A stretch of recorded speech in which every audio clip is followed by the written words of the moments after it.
Sobrang aga pa para mag-set up ng Christmas tree. Tatanungin kita. I'll ask a question. So, how will you define what is Christmas for you?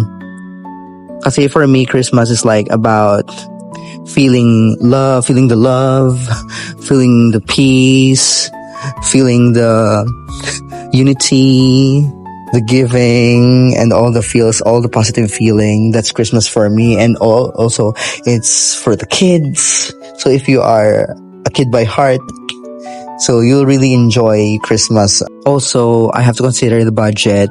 So I set it up August pa lang para makasave.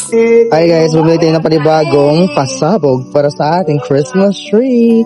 Para kay Celestial. Hi guys, good morning. So I just got home from the outside. So pinadiretso ko lang si Gata sa work niya at ako nag-tricycle